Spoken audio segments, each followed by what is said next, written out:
What up, everybody? It's Bust, kicking off expedition number 209. Let's see what bit of excitement we get here today. Something cool, I'm sure. Okay. Interesting. Not in the previous run, it was all set one champions, and I was like, maybe we'll get another one. but nonetheless, these are all pretty reasonable card pools. Discipline Z is a fantastic one. This is just a bad start with it. This Z deck tends to turn itself just into really an aggro elusives deck, and so I'm not really excited to be starting with Swole Squirrel or Usari. Neither of those really play to the theme that we're trying to do. You can just pick up a Usari at some point as just kind of closer, but you don't really want to be starting with it. And so our choice will come down to either the Luminous Dusk Nocturne, which is a Nightfall deck, or it will be the Shield Wall Fiora here. And I'm tempted to just go after the Nocturne, but I feel like we've drafted this this Fearsome's deck multiple times here recently. He's a pretty frequent choice for us.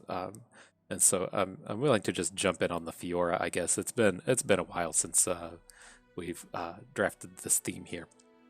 And so let's go after this. If you're shooting just, wanting to shoot for 7, I do recommend this Luminous Dusk pool. You're just going to look to take whatever Targon champion shows up second.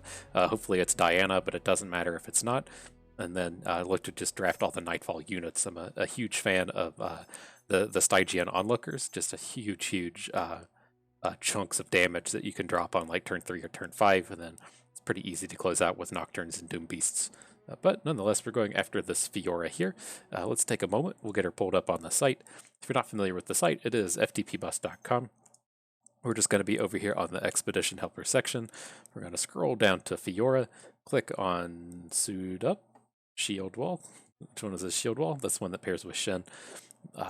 And see what we're getting ourselves into. And so before we kick it off too far, I do want to say I've been updating these 3-minute guides. I'm trying to get into like 1 or 2 a day because it takes forever to update 75 of them. But I'm trying to keep this content just kind of incrementally updated. So hopefully, if you're new to the expeditions, even the old ones are still extremely relevant, but I'm trying to keep these as updated as I can.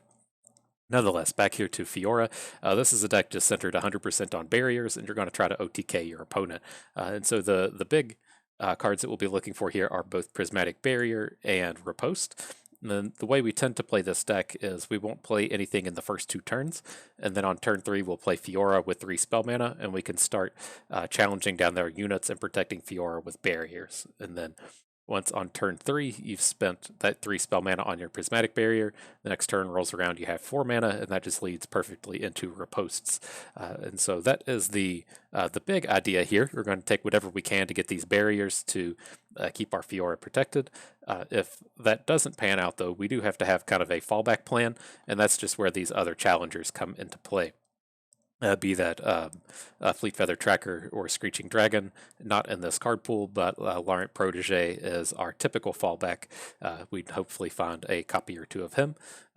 And so, if we get into combat, we lose our Fiora because our opponent has tricks or vengeance or a hush or whatever, then we still need to continue on. We can't just give up because Fiora died. And so that's kind of the fallback plan is just using challengers, keeping your posts good, keeping your opponent's board limited, and trying to push through damage that way. So we'll see how this falls. We don't necessarily have to draft around Fiora. She is one of these champions that is just extremely good on her own. A 3/3 challenger for 3 mana is a pretty good rate on the kind of cards that we can get. She's almost always guaranteed at least a 2-for-1, and it's one of these cards where your opponent just has to immediately go out of their way to deal with her. Just because we're playing Fiora doesn't mean she can't OTK if we aren't a full build around. And so if she starts to win a combat or 2, our opponent has to get really scared, even though we may not be a full Fiora build around. So let's jump over here, taking Fiora, see who shows up in pack 2. Interesting. This is a weird set of champions. None of them are particularly exciting. I don't like this Disruption Yasuo here. He does start off with a pretty reasonable set of cards in Twin Disciplines that can do essentially the same thing as a what am I thinking? A Prismatic Barrier, but just not a huge fan of this pool. I can at least take a look at it. I think we actually did touch on this in the previous run. I wanted to see if this had the quick attack spell. It does not. The 1 mana rush quick attack, whatever it's called, it does not live here, which is unfortunate. But over here, not real excited about this Scrap Heap Jinx. The Flame Chompers is borderline unplayable in Expedition. I don't really like playing the Scrap Heap unless we're paired up with something that can take advantages of the discards. The Scrap Heap pool is centered on, if you're used to like discard aggro when constructed, that's kind of what we're trying to do here, where we say use Jinxes, get excited, we have to discard a card to play it, and we discard something like Flame Chompers. I don't really like this pool unless we're paired up with Noxus, so that we can have Dravens, or if it's paired up with one of the Puffcap generators, so we can be discarding Mushroom Clouds to our discard cards, or paired with Targon, so we can be discarding gems. There's just no cards in Demacia that we can be profitably discarding. So it's going to come down to either this Garen or this Yasuo, and I am actually just kind of leaning towards this Garen. I don't really like drafting towards Demacian Steel unless we have one of the elite boosters to begin with, right? If we start with a Vanguard Bannerman, that's the main reason we would ever draft Demacian Steel. But if we're looking to just draft elites, I do want to have either the Battlesmith or the Reinforcements, just the engine cards to make elites good.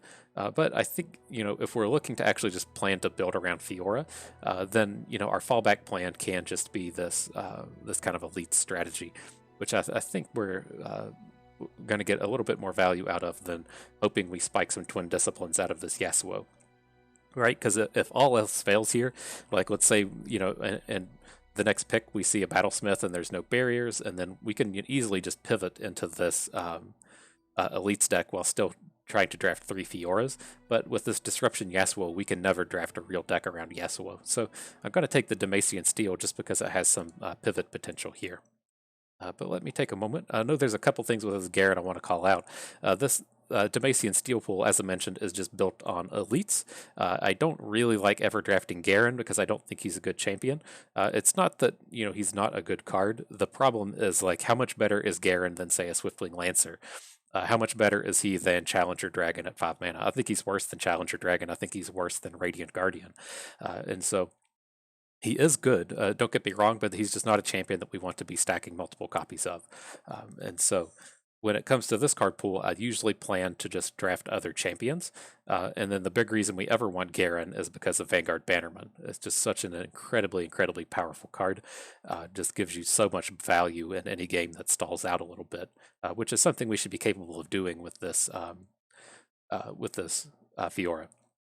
And so the big things I'm looking for here is Radiant Strike is an excellent trick with Fiora, or if that doesn't come together, we're really looking to just pivot into elites, where the key cards being Battlesmith and Vanguard, or Vanguard Sergeant's good, but Battlesmith and Reinforcements being the key cards as far as elites are concerned.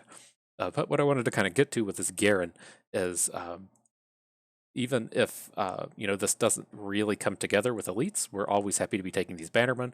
But the other Garen pool is Crimson Guard, which does have a lot of cards that we are looking for. The idea behind this pool is this is a self-damage card pool, and you're supposed to survive through that with Toughs and Barriers. And so it does have a lot of cards that we're actually looking for on the Fiora side, be it Bright Steel Protector, Prismatic Barrier, to a lesser degree, things like Ranger's Resolve and Chain Vest, and then, of course, the all-important Riposte is down here. And so I kind of have a feeling that throughout some of our wild picks and synergy picks, this Crimson Guard Garen should be showing up, which actually contains a lot of the Fiora cards that we're looking for. So I think this will be a little bit better pick than just taking the Yasuo here. Okay, what do we got? I think we're just gonna start in on the Prismatic Barriers, and I'm completely fine with that.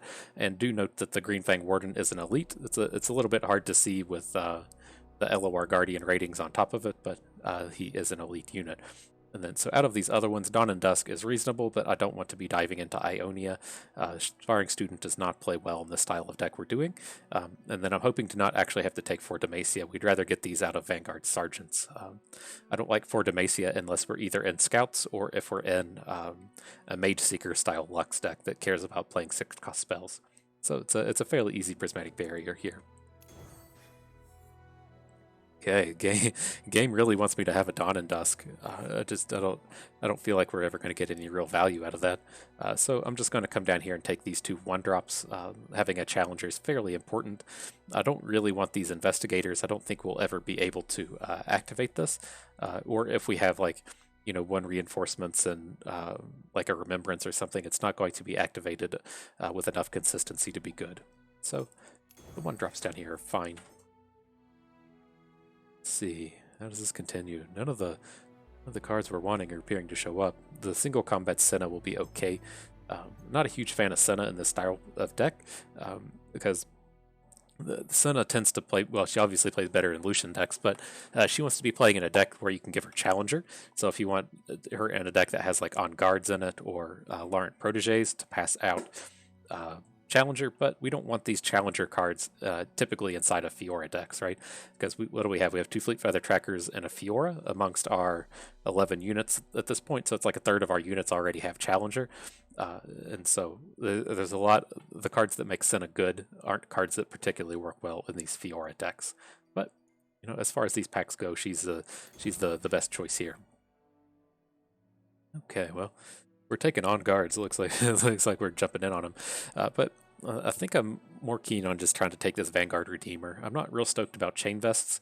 I think these have really fallen off in value with the new sets as they've been released. We used to have a humongous chunk of just value 1-drops between things like Mage Seeker Conservator and then the units out of, what are they called? The Shadow Isles, just like 1/1 that makes a spider, the 1/1 that adds a last breath to your hand. It's just, there's not as many 1 health targets to really get into battle with Chain Vests, but I like the idea of this Redeemer and what we can get out of it here. We do have a few problems running out of cards with this style of deck. This is an elite. I think it should be okay here. All right, this is an interesting set. These barriers just are not showing up this run, which is a touch on the awkward side. And then I think we might need to do just kind of a small pivot over into elites, which it's not, you know, huge at this point, but we do have 1 lookout. The 2 Wardens takes us up to 3, the Redeemer's 4, the Squire's 5, Garen's 6.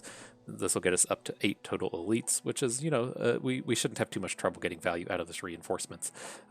So I do want to go ahead and snatch these 2 up. All right, well, there's some more elites for us to be taking. These cards just aren't falling how we want. I am okay with having like Purifies in this deck. You know, if our opponent, we try to get a Fiora attack in, our opponent has some kind of combat trick, Purify can be pretty big, but I think we're sliding more and more towards being an elites deck, just based on how these cards have fallen. Okay, but I mean, we can still be taking, like it's awkward, right? I want to be taking these like challengers as our, you know, Fiora fallback plan, but we just don't have the barriers to make these any good. We just have the 1 prismatic barrier. We have 0 riposts. So I'm just going to keep sliding further and further away from this Fiora build around. I'm going to pick up the value unit in the Researcher and then a little bit of interaction in the Laurent Duelist. Okay, well that's an easy one. There's finally. See, this is exactly what I was talking about with this Garen, right? If we look at that Crimson Guard Garen, we should be seeing some of this in our wild picks and maybe synergy picks, and it has a lot of cards that we're actually looking for. Real excited to have these barriers and riposte show up. Okay, all right, that's a close one. Whether or not we go after Tiana or take the riposte.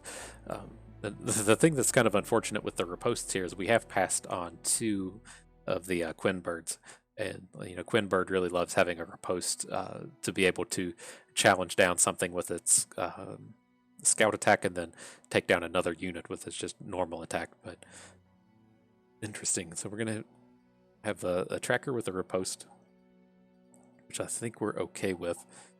Tiana is just a real top-notch elite, though. Well, she used to be elite. She's not elite anymore.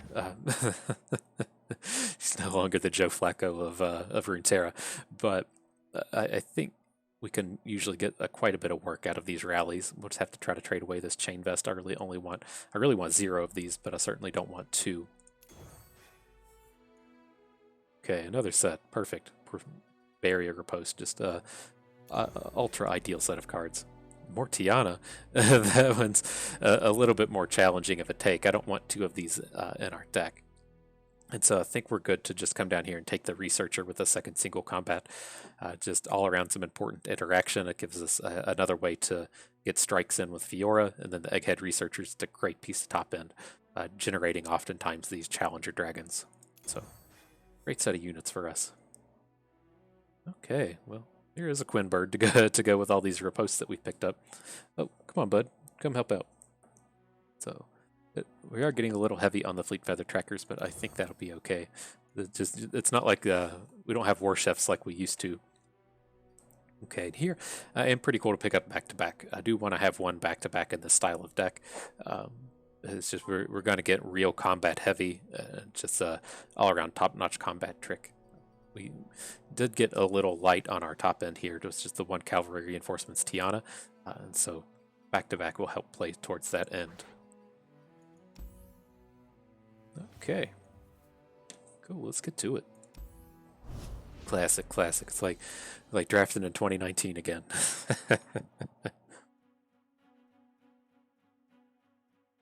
This is a pre-pandemic deck here.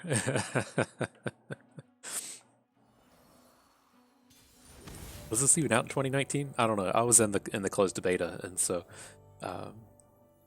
I get a little foggy. It seems like the open beta was supposed to be closed, and it's supposed to happen. I think like the beginning of 2019. I don't remember. But nonetheless, I don't want to keep a lot of this. I think I'm good to just get rid of all of it. None of these are actually interactive units.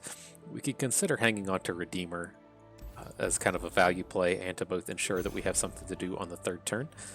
But ooh, that's not a bad set of cards to pick up.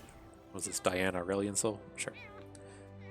Fiora does tend to play fantastically against Invokes. We'll have to see what he's actually trying to pull off here, but you know, as I was talking about with Chain Vest and there not being a whole lot of good of these like one attack value units anymore, that's not the case with Invokes, between things like Spacey Sketcher and Daybreak Invoke. Wow, we discarded the 3-cost one? Interesting. Come on, bud. And so, typically one of the ways that you can really challenge these Invoke decks is via Fiora. Like this. Mm-hmm. Really? You mean that?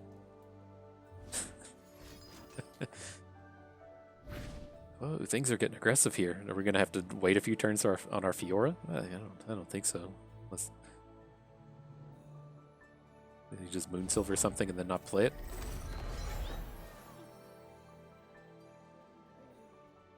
It is a big chunk of damage, but there's not a whole lot we can do about this. But we're certainly not the aggro here. But I mean, as far as this goes, I'm okay with just playing Fiora next turn and not attacking. Or we can at least attack into the Spacey Sketcher. That seems pretty reasonable. Let's bank up. We're really just preventing 1 damage if we want to add a Researcher, which not super appealing. Oh, the Chain Vest does make an appearance. Okay. Let's see if he'll spend some mana so we don't have to worry about a Pale Cascade. We at least survived Pale Cascade here. It was one of my big worries in this kind of situation.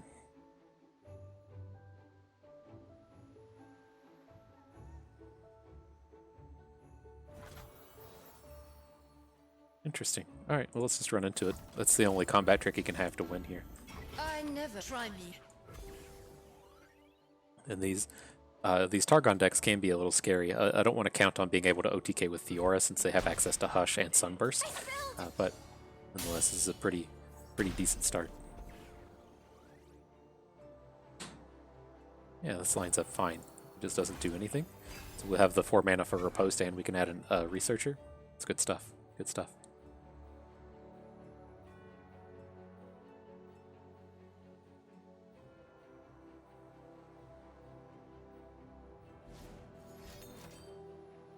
Oh man. Oh man. This is about to get nasty for this guy. Why would he open with that? He's looking to Nightfall something. By the moon's crescent blade. dragons such fascinating creatures. I mean, does he really want to be hooking Fiora with Diana here? It doesn't seem that appealing. No more lies. Face your heretic. Yep. Perfect. Moonlight guide me. And here I just want to soak up the damage. We're never going to get any real combats out of this researcher. So let's just prevent a few points if we can. But, you know, kind of unfortunately here we don't have any more protection for Fiora to draw another barrier or something. But then, you know, on the flip side, it does get awkward for him trying to play units here, since he can't really play something smaller than like a 5 attack unit or something, since Fiora's a 4/4 tough.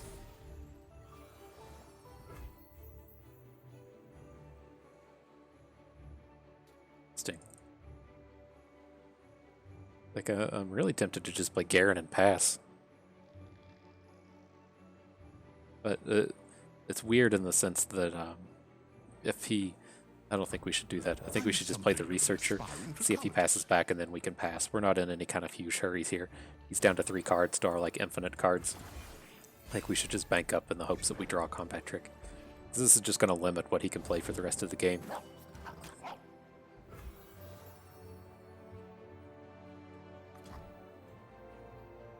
Okay, let's add the cavalry. We can still rep riposts with this mana that we have now. Mother Moon, veil me. Okay. Invisible to the ignorant. For truth. You got it.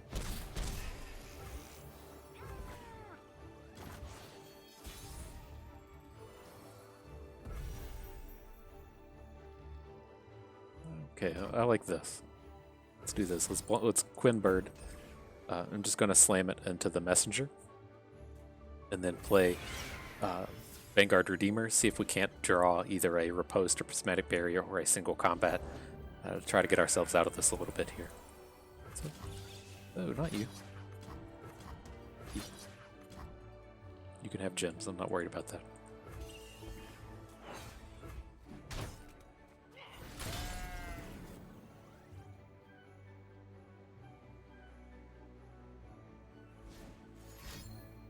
Cool. I was more worried about him playing it on a Shadestalker if we're going to try to win with Fiora.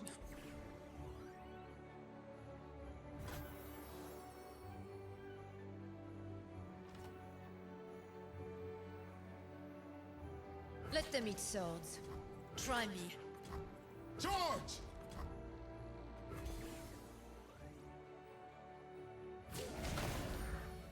Oh, okay, cool. I was worried about this. This seems like a play that never wins you the game, right? Kind of worried about him coming in with a big overwhelm plus these Shadestalkers and finding a way to get some of this chip damage in. Not a worry anymore. Spilled paint is just Sketcher, sure. accidental Okay. art. We have to win this game like 98% of the time now. Whatever the cost. Take your place. We've much to do. At once, my lady.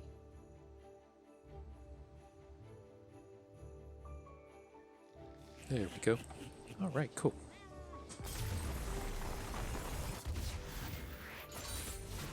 Superior tactics, iron will. Let's see. We're just taking the Fiora pile, but this is where the Bannermans will show up with Garen. Battlesmith, at least. Down here, don't want these Lucian cards either. So cool. I'm not like real jazzed about these expensive cards. I do still want more barriers, but you know, our top end is a little thin at this stage, and so picking up 2 of these big challengers is pretty cool as far as our deck is concerned. We're really just looking to pick up more barriers from this point forward.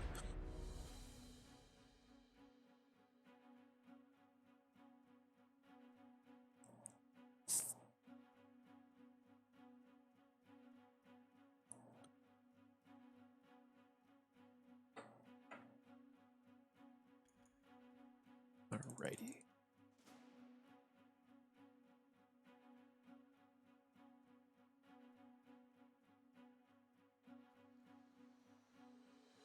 And it's gonna do that thing where it kicks us out of the game again. So much Aurelian Soul today. This the Moonlit Heist Misfortune, closing out with an Aurelion Soul. Sure. Get rid of all this. We need units. That's kind of one of the ways that you can get tripped up in these Fiora decks, is if you just draw hands that are off spells. It's one of the big reasons I really like stacking Fioras beyond us just being a Fiora deck, but you know, having really just the options, you know, always having a unit, and then if you draw multiples of the unit, having the spell that you actually want. Just a nice little combo for Fiora.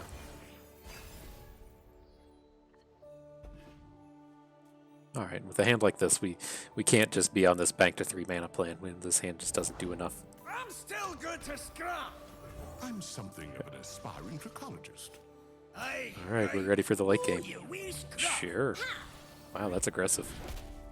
I guess you have to deal with this thing at some point. I'm just going to assume he doesn't have any combat tricks. Well, Bilgewater doesn't have them, and so I guess it is pretty likely that they just don't have any. You typically look to wait for like a misfortune before you do that kind of play. Alright, and then the way I'd kind of like to sequence these, I think I want to go ahead and lead with the Greenfang Warden, because this is what I would like prefer to be blocking with next turn. And then I want to add Senna on his turn and then Duelist on our round 5 attack. We'll see how that pans out, but this seems like the most kind of interactive style that we can be pulling off here. I'm one of the good guys, but not that good.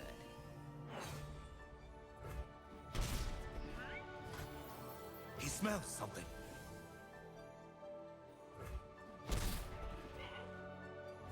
Strange, he punched in that damage the last turn without... Oh, okay. See if we change our tune on anything here now that we picked up single combat. Lacking courage.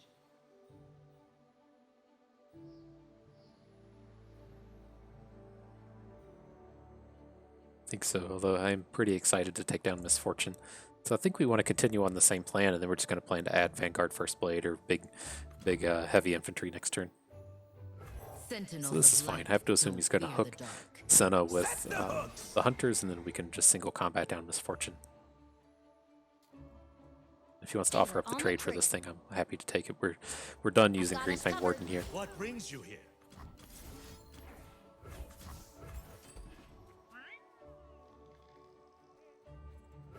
Love ya.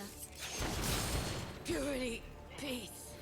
Okay, but we do need to do some winning here. He is playing Aurelion Sol, although it's kind of hard for him to have it at this point, and then you know, he has a sea monster in his hand, so he does have some meat to his late game here.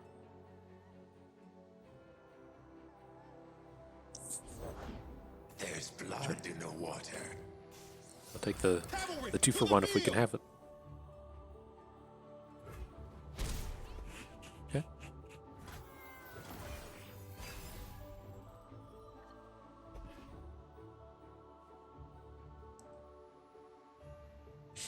Say it'll manifest itself here eventually. But I mean, this is good for us if we're going to look to try to back-to-back our cavalry.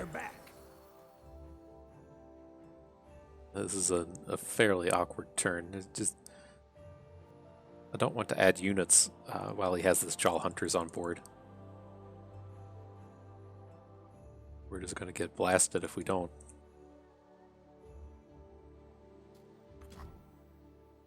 The more we learn, the less we fear. Okay. Sell into him!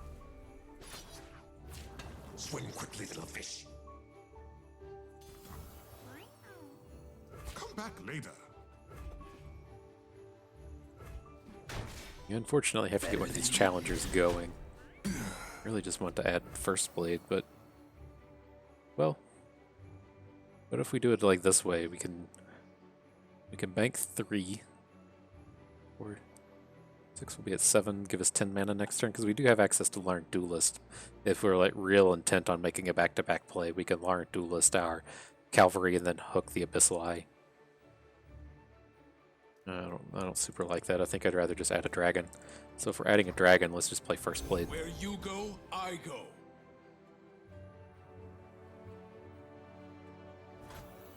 Let's not actually add dragon. We do have Cadridgen. It's I mean, I guess yeah, I'm still fine with this. So let's play Swiftwing Lancer. It's hard for him to interact here, right? He can like Hush or Sunburst, which is kind of awkward, but beyond that, it's tough for him to stop our attack into Abyssal Eye.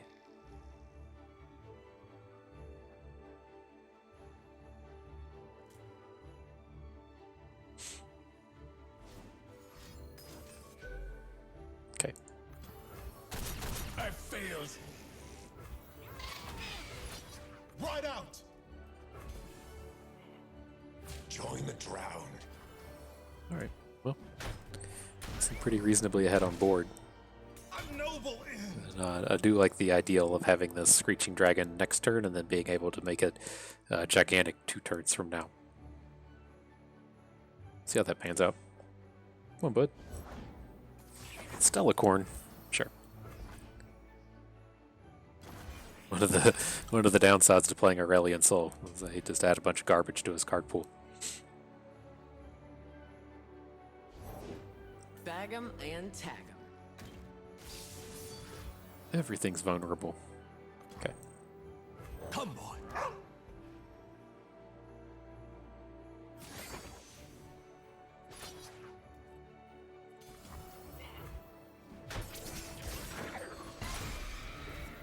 Bannerman, there's a pickup. Not the Screeching Dragon though. Get ready for this huge value attack into the Sheriff. I can't imagine that's how he expected this turn to be going.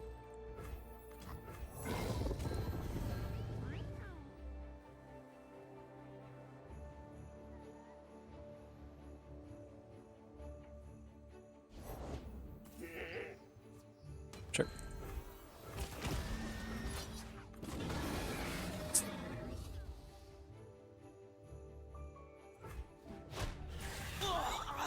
Alrighty, good deal.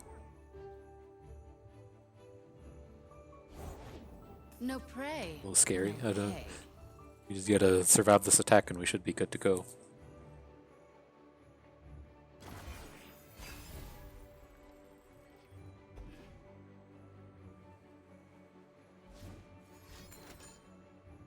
Alright, alrighty.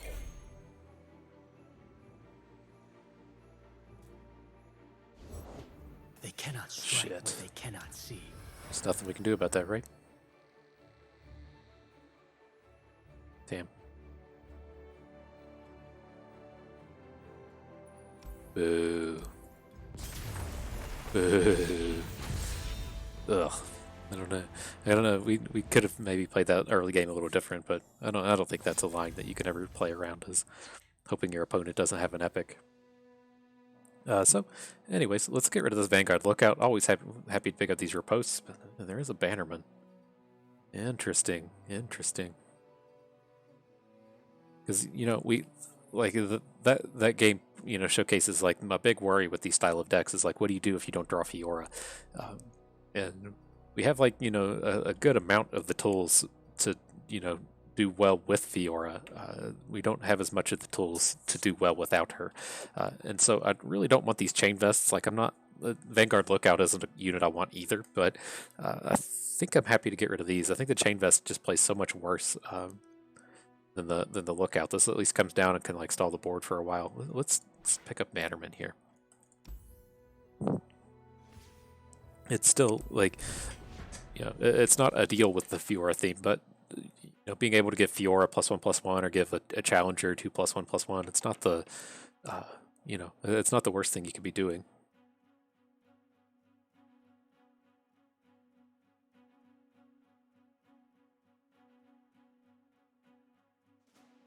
Oh, I got so much cat hair. I just got out of the shower right before I started this run, so my hands are kind of wet. Ugh. see if we can go without eating cat hair the rest of this run. All right, let's see how this pans out. He's gonna have a Star Spring in his deck.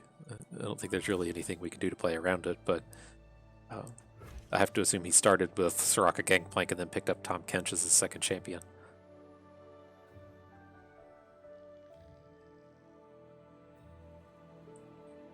Okay, and then I don't really like hard mulliganing for Fiora. Sometimes you just draw her anyways, but we don't have the tools as it stands to do this do nothing play, like wait until turn 3, so I'd like to just go ahead and get down and start interacting. So a lot of cards that Fiora interacts with well against these Soraka Mending Touch decks.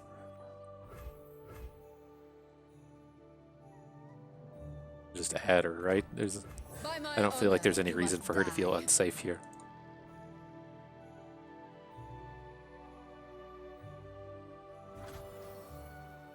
Okay.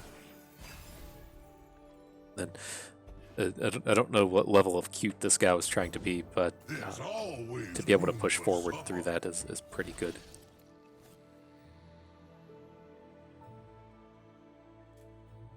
Eclipse Dragon. Such a good unit to be pulling off of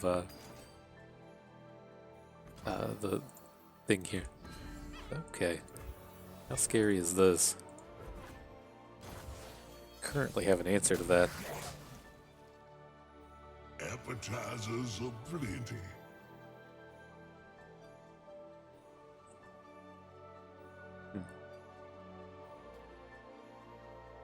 Just a lot of ways for this to go wrong. Let's just go ahead and chunk 6 damage onto Tahm Kench. I never hold back. En garde. So if he wants to start trying to hook things, then he's at least gonna have to try to pay a bit of the price. This is fairly scary for us. Right, if he has like heal 2 damage and then try to hook something, yeah, that was the worst thing that could happen. That was the card I was worried about being able to actually beat here. Or I'll cut him out. Damn. Now we just have like no answer to this Tahm Kench. Just gonna have to try to win through it with dragons. The more we learn, the less we fear. Well, he certainly got the dragons that can do it. Oh, I don't require a menu.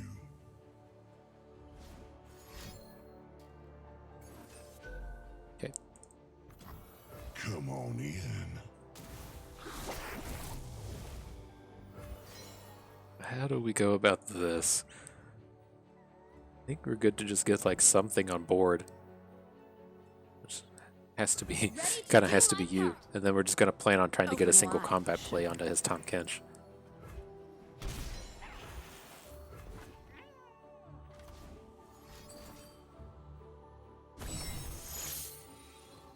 Sure.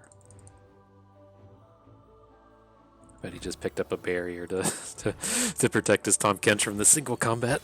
That's the way life goes with these games. I'm sure there's something for my tastes. Okay, so like my big concern is like, can we get through this game without having a second usage of Eclipse Dragon? I think I'm kind of okay to just play one to make the second one cheaper.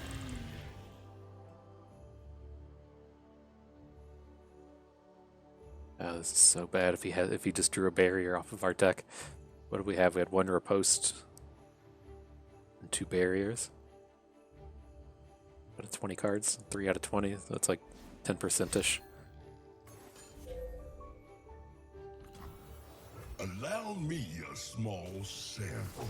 I would like him to go ahead and collect that. If it comes back into play,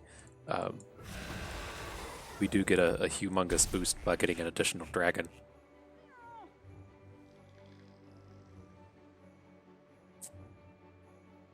Love to see him just spend 6 mana on something.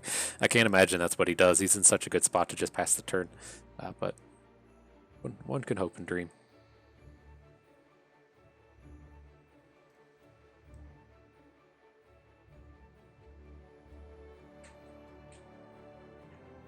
But, I mean, I think we're in a pretty good spot to just plow through all this.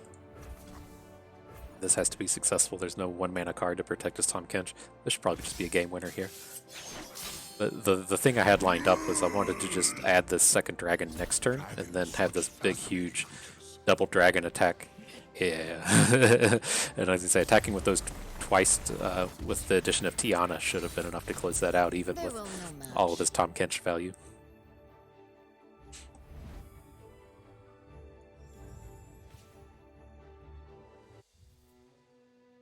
Okay, Set 3 is always an interesting pickup. I believe that's who we want here. These Green Fang Wardens are fine, but we're pretty good at the 3-drop spot, even without these.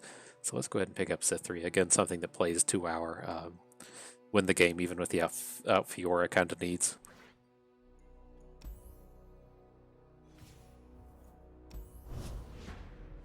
Okay, alright. Well, we certainly have enough raw power to take this to 7. We just kind of need to... I'd like to pick up some more barriers. I usually like to have like 3 to 4 and 3 to 4 of prismatic barrier riposte. We only have 5. I usually like to cap out at like 8, or at least have some of the barrier making like 3-2 unit. But then other than that, I'd just like to clean up our curve a little bit, and I think we'll be pretty good to go. This is not an ideal start.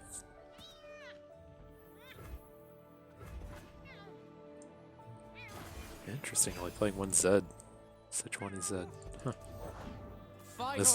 This is the problem. Like I said in the previous game with that mulligan, this is the problem you run into with this deck. Is you know, we've drawn the barrier, you know, the Fiora do stuff half. We haven't drawn the Fiora. Don't really have anything else to do. So, have to get a lot of work out of this this Senna, or hopefully be carried pretty far by Screeching Dragon.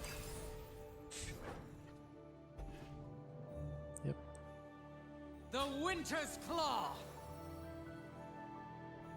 I don't think he can do anything to really punish this here. Let's just go ahead and spend a spell. Not so fast. Probably should have spent a riposte. Now that I think on that for more than half a second. Sure, because I want to be able to riposte next turn with the Screeching Dragon, or I wanted to be able to Prismatic Barrier. Okay.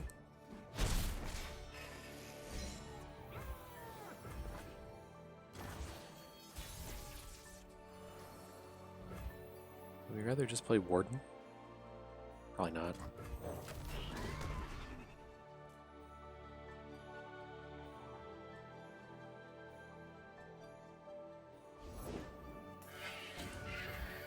My gun does the I'm game. If he's got another Troll Chant to win the combat against Senna, that's whatever. Not a huge problem if we lose this combat. We're just trying to keep him from getting a board at this stage.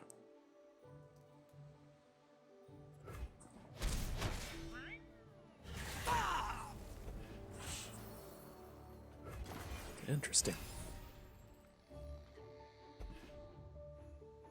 Hand that must just be out of the cheap combat tricks, right? I would imagine he wanted to get his Lancer involved. Starting to fall fairly low in health. Carved from the savage cold. Okay, so I mean he can just do as he pleases with our units. I think we're still probably good to add an Egghead Researcher. We'll just give him some options here. Such fascinating creatures. Eclipse Dragon's just so good. Attack.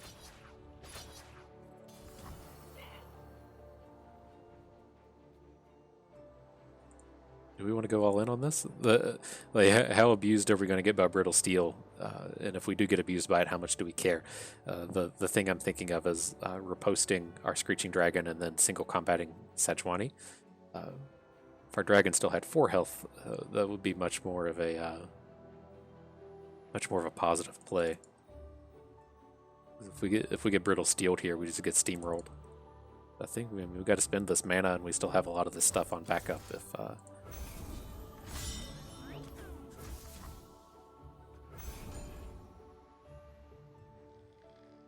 And he could have been saving a trick for this turn. It just feels like if he had a trick last turn, he would have played it.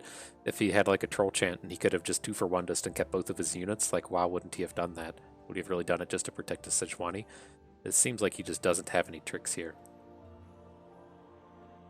Because right, this seems pretty positive for him, assuming I don't have anything. Or even if I do have something. Oh god, he's got something. Strafing Strike, okay. That's fine. Fight on. I thought my ideal was correct here. So the only sad thing here is we didn't combat enough to save our Screeching Drake. There's Fiora right on time. Save your worlds. We speak with blades. I'm fine to just play her and pass. I don't think we ever OTK with her, but she still brings a lot of freak out factor with her when she comes to the board. We protect these woods as they protect us. We go. Okay, and then all I was looking to gather out of this is if he does decide to block with his Jolt Protector, it puts it in a spot to where we can kill it with Fiora and just a Prismatic Barrier. We don't have to attack up into this thing. It's his Protector bonus. I was wondering what he played to give his units a boost. It's like, I didn't think you did anything like that this game.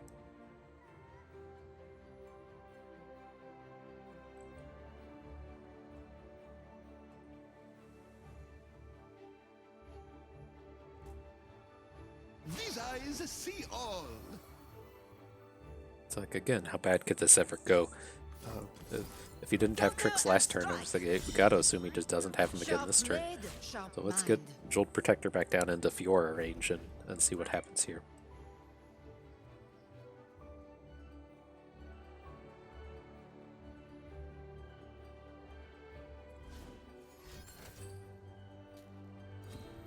Blessed by snow and stars. Okay. No. Ah, an auspicious season.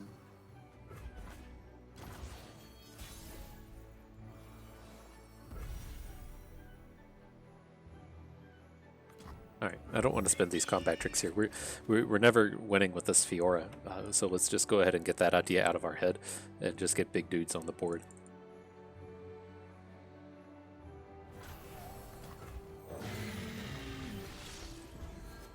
That's some, some value.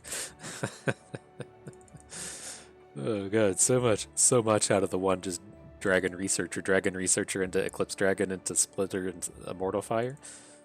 That's how you do it. That's one of the unfortunate things that I really don't like about these some of these mechanics is, you know, you just be playing a real grind fest against Leona and they play a Daybreak invoke into a or the way that like typically goes, it's ultra frustrating. They'll play Ravoon into the Daybreak invoke into the 3/4 invoke, and then the 3/4 invoke into something else. And just having like 3 and 4 cards chain out of one card is pretty disheartening to see, especially if you've really ground one of these games out. You've taken your advantages to be up like 1 or 2 cards, and then to see your opponent just like RNG into 4 cards. It's pretty soul crushing, but it's what it is. We're still having a good time in Runeterra, even if sometimes things don't go how we want. Just winning here? Okay. I think this is just going to pan out very similarly to how we thought that previous game was going to pan out, to where he can't really do anything here to kill us. And then we can Mind Splitter his 2 big units, and then we can double attack next turn with the Mind Splitter plus Tiana. So he's attacking. This is fine. Let's let some of this happen.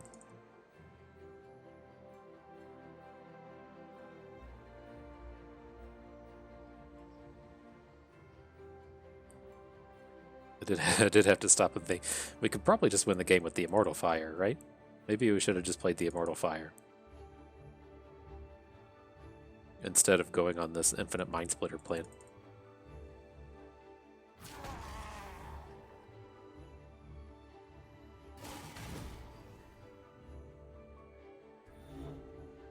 I think that's what we're going to pivot to here. I just don't think he'll ever be able to deal with this.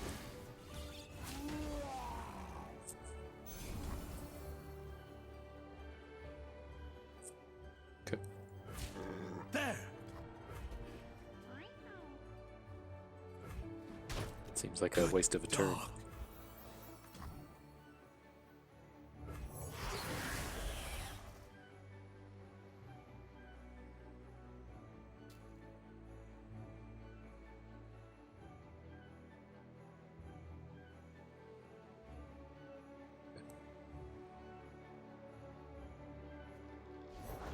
Side by side. All the stats. Yeah, I think we're going to be happy that we switched to this Immortal Fire plan instead of the Mind Splitter. We still have a ton of time, even if this doesn't go how we want.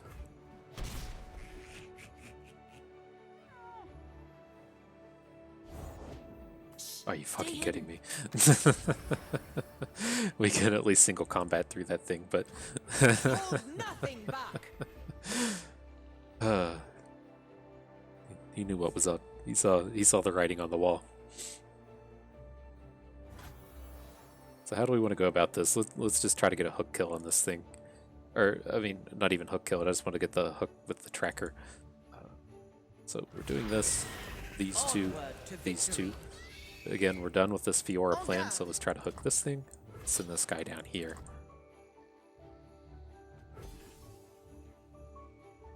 Fly away while you can. At the Frostbite. Below Ionia, sure. Let's take something down with this first. This single combat will kill something. This will do ability, and then it'll return back to our hand. And so who would we actually want to kill with this? We probably need to be trying to take down his Trapper. Him having this giant elusive isn't something I'm real stoked about.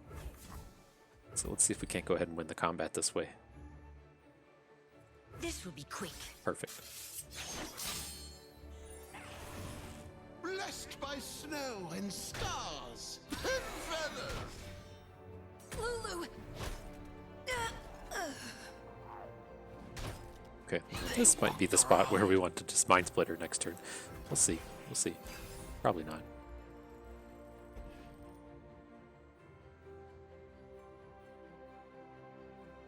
Could also just add Garen. Plays well into what's happening here. Right, if we want to try to make a back-to-back play. I think we probably do want to just get 2 units down this turn. Let's add Garen. I like it. You bring honor to We can play the Only Immortal Fire following next your turn. example.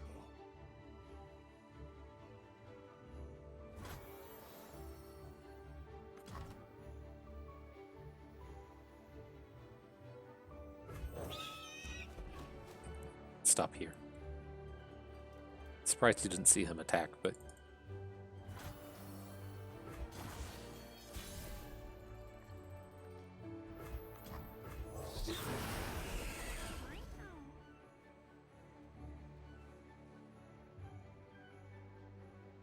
okay. Alrighty, good game. superior tactics, iron will. Superior tactics, Iron Will. Every free to play bust game. I never misplay. So if you're new here and not familiar, I never misplay. I'm essentially the best ever at this. And here we're taking the third Fiora. It's interesting. The game kind of looks at us as being in Demacian Steel now, as opposed to being in Fiora, which I guess is believable. But we're after the riposte. It's going to get us to 3 and 3, and as I said, I want to be at like 3 and 4 or 3 and 4. But so like things we'd be looking to remove. We're good to get rid of like Conservator, Blinding Assault. It's just not like really ideal early game. I'm fine to get rid of Lauren Duelist, and then some of this top end. I would prefer to push down the curve, and so not real excited about First Blade in this deck or Vanguard Squire. I'd like to miss out on the Swiftwing Lancer or this one. And then I think we're in a pretty good spot. Just some of this expensive stuff needs to push down the curve, and we need to pick up some barriers. But we're pretty well positioned to take this to 7. Right.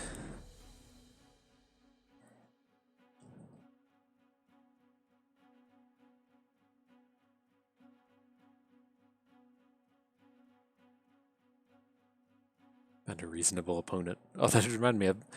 I've been wrong all week, I guess. Well, they said they're pushing the patch back a week. I thought all the new cards were supposed to come out this upcoming week, but it sounds like it's going to be another one in the future. It struck me as odd. To see, maybe I'm just wrong on how the patch cycles work, but I just kind of thought that the cards were due out just in just a few days from now. Here, we can get rid of all this. We need some early game plays. We don't really want to be getting stuck like we did in the previous game, where we have all the barriers and none of the units. It looks like that's what just happened anyways, but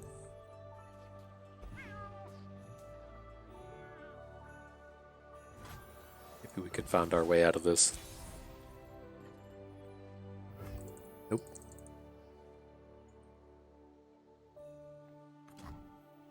I think we just have to go ahead and get on board. I don't want to be playing this weird game against a Lux deck where we're not playing anything until like the 100th turn of the game. Just draw a landmark? Starting with Soraka? Okay. So here comes the Soul Spring. We strike.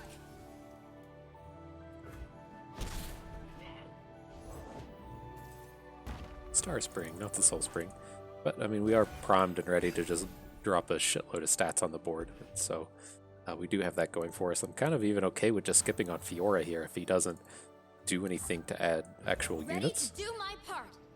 Like, we're just going to have, you know, 4/4/4s next turn, which seems A-okay in my books against opponent with no units and a Star Spring. What the fuck's Fiora supposed to do against this board? So, alright, let's make some stats.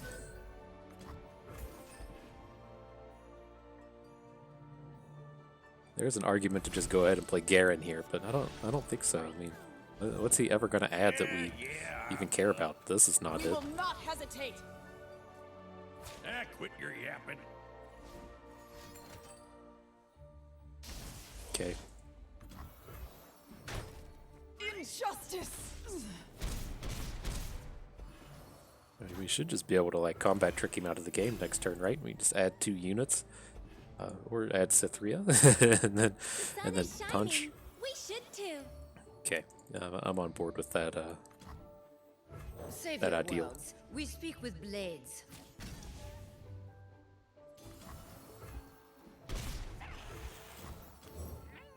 A duelist is poised, composed, precise. Do I appeal any less? Okay, then I have to imagine we just win the game here. This is it. Not a hair out of place. Try me. Can make a back-to-back play or something if it appears to be going incredibly wrong, but I don't know what he's supposed to do to get out of this one.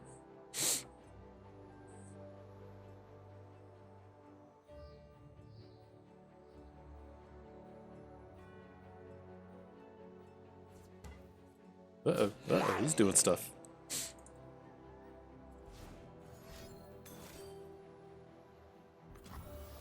Okay. So yeah, our draw wasn't good, but his was much worse. So, As I expected. go, what up, stats? Alright, easy game. Your opponent doesn't play cards. So who do we want to pick up here? I'm a huge fan of Vanguard Sergeants, and I think this is, you know, what our deck is really lacking at this stage is we can't keep having these games to where we run into the 3rd turn without anything to do. And so the Vanguard Sergeant fits into that extremely well. I think we're alright without having Vanguard Cavalry. We have like Supreme top end and the Cythria Reinforcements Tiana combo. He's really just like stats, which isn't something that I don't think we really need at this stage. He's good, but picking up these 4 Demacias is just so huge when you don't have to play the actual card. Before they went and ripped a Vanguard Sergeant out of every deck, it was so easy to just be in any Demacia deck and pick up 2 and 3 Vanguard Sergeants and just have 4 Demacias all the time. I 100% agree with their decision to really remove Vanguard Sergeant from everything except Demacian Steel, but you know, it was cool when it worked for us, just not cool when it worked for our opponents, which is the hallmark of good game design. It's like those people that bitch about Call of Duty and skill-based matchmaking where they have to play against people of the same skill, and they're mad that they can't just get into these random games where they annihilate everyone with a 20 KDA. Like, it's okay. It's okay if it doesn't apply to me, right?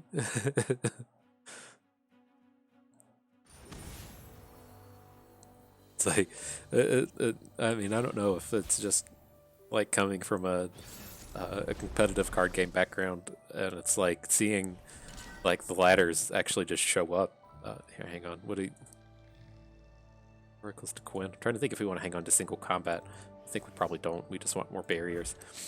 But no, like it was like always the coolest thing to me that when the like ranked ladders started to show up, because you know to me it's just not fun. Like I can see it in like labs sometimes, but it's like I play a lab or a gauntlet or something just for some casual time, Always 2 steps ahead. and you just like run into someone that's clearly not anywhere near the same skill level, and it's just no fun. Like it's been like so spectacular for me that whenever online gaming really started to become a thing, that I think this is gonna like fail a lot. But I'm good to just go ahead and take out this Callista, even if he pops her with like a Vile Feast or whatever his play is. Like we can't just sit around the whole game and expect this play to not happen. It's just going to be Black Spear. Like our Fiora is not going to live here, and I'm okay with this. Wow, but did you really not expect? I don't know what you were expecting, but Save your words. We speak with blades. but long story short, I never. En garde. I'll occasionally see threads on Reddit about people bitching about skill-based matchmaking, and that was a Fiora post. He's out of Fioras after this one. What do we think about just taking this out? It's like, what are we going to do from this point forward? We don't have like a good hand. But he's going to be like super out of champions, right? He's going to have a Fiora in his deck as Callista's dead, and he's going to be down 1 Callista, so he's going to have like Rando Quinn as his only champion unless he top decks something.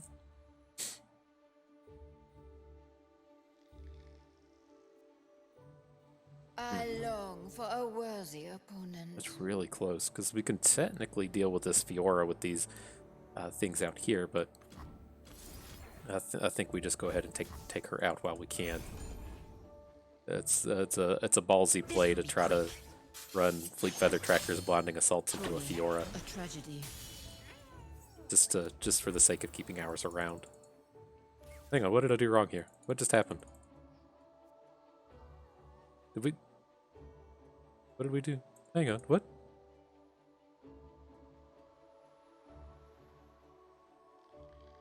We had a Fiora. He gave his riposte. Oh, his Kildar's back. Oh, that was horrendous. Okay, that was okay. I thought that our Fiora was going to survive the single combat. Okay, I see. That was abysmally bad. That was bad. I don't know how we're supposed to win this one now. We'll certainly try, but oh, that was bad. That's one that you want to just take off the recording. Your move. Okay.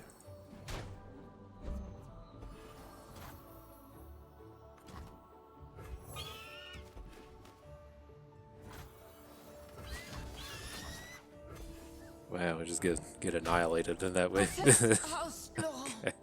We'll see if we can still survive this one. That was one you wish you could take back. But I mean,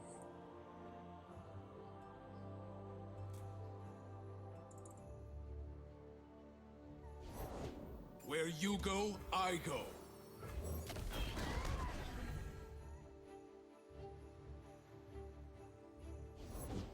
My shield is yours. okay. Yield or perish. And do we get anything out of adding Cithria here? We get things out of adding Garen here. So let's add Egghead Researcher first. I'm kind of interested if we spike another Screeching Dragon or this one. There's a lot of good dragons. Essentially every dragon is good here. I think we're fine to skip over the Cithria play.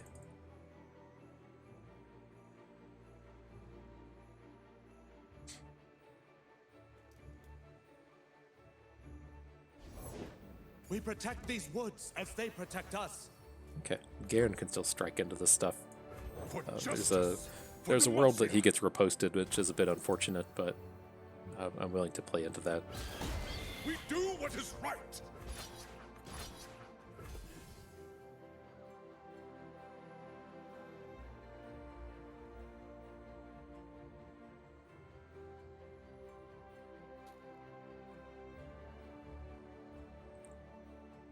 So So I'd say that's what his big decision is here, is if he wants to Away with you, maintain his stranger. big unit and take down Screeching Dragon, or if he wants to take down Garen. He goes for Screeching Dragon, which is okay. Quickly, before they organize. Stay resolute.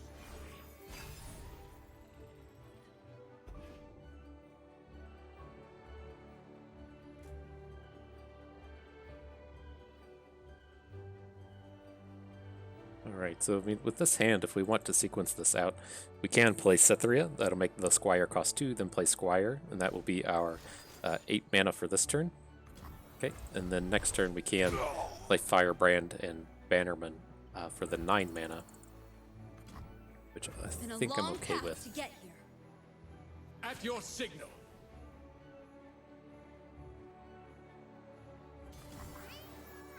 I'm just going to take the damage here. We're going to be making like even Egghead Researcher into a real unit next turn, and I have to imagine that he's just going to put Vanguard First Blade in front of one of our bigger units. But I think we can skip on Firebrand and just switch to Lancer. At least have a bit of interaction for this big attack we're about to pull off.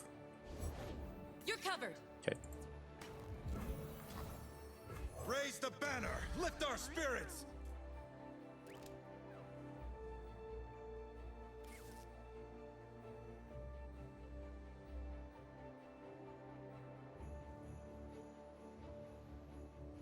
Okay, then the big thing this turn is the First Blade can't kill Cytherea.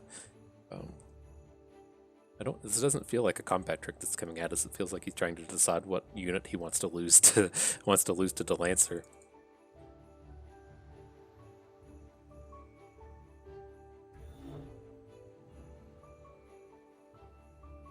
Oop, pull this back up.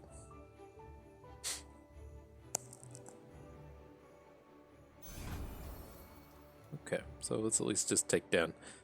Did you want to take down his biggest one? I don't think we're ever worried about this scout attack.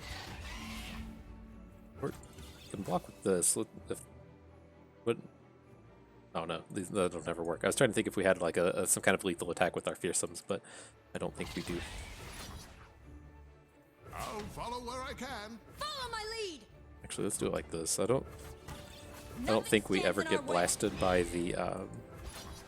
Oh, he's not. The Burial Lifesteal card's not even a thing. I don't think there's a way for him to get What lifesteal brings you here. Defend and protect. Okay. Good dog. But I was thinking, I have to like stop. That's like the big one typically with these attacks, is that they have a way to gain lifesteal. Justice will be And I was thinking if we served. needed to put, you know, if he's going to have a lifesteal blocking one of our units, we want it to be way down here where he only gains 3 health as opposed to like the full 6 off of this First Blade. It turned out to not be a thing. By my honor, you must die. I've never seen a But specimen. this is without going to be an wings. absolutely humongous back-to-back. Okay.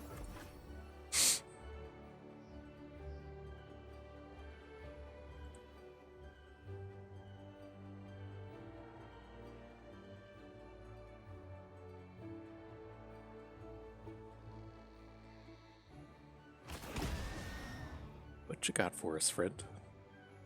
Thankfully, his challengers are a little small to interact with our units that we really care about. Our big units being Cytherea, Strike quickly, try the me. challenger, and then Yield or perish. used Firebrand.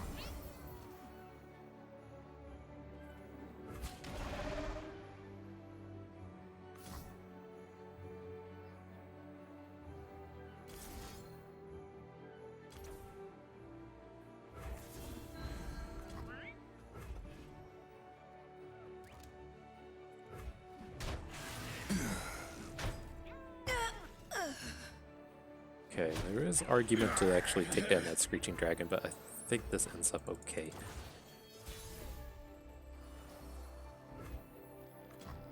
Demacia shall prevail. We Demacians are no easy prey. Okay, and then unfortunately, like his Screeching Dragon's the only thing that can kill Cytherea, so we don't have. We're gonna have to just like deal with this Radiant Guardian being around. Fall to our standard. Let's do it like this. We just have to keep Cythria alive, keep getting our big stats going.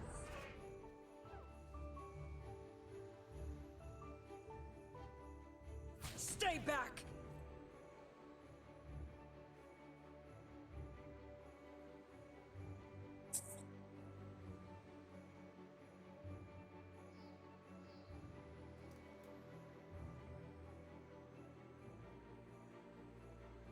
I'm okay with this.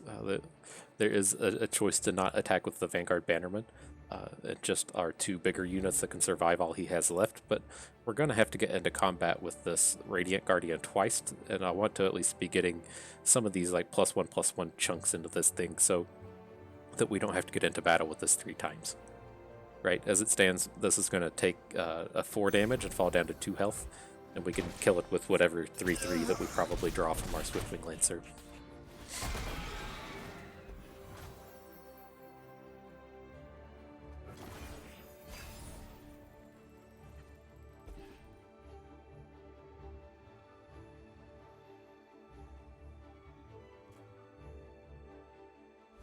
There's a scary collection of units. Oh boy, that was huge. That was huge. Just got the 100% punish for not playing our unit. I don't know if we can win this one now. I think we just have to take down his Radiant.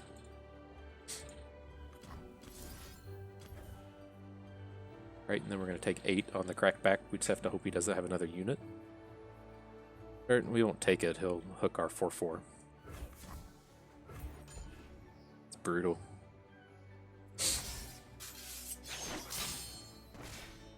Hope burns on. I've come so far.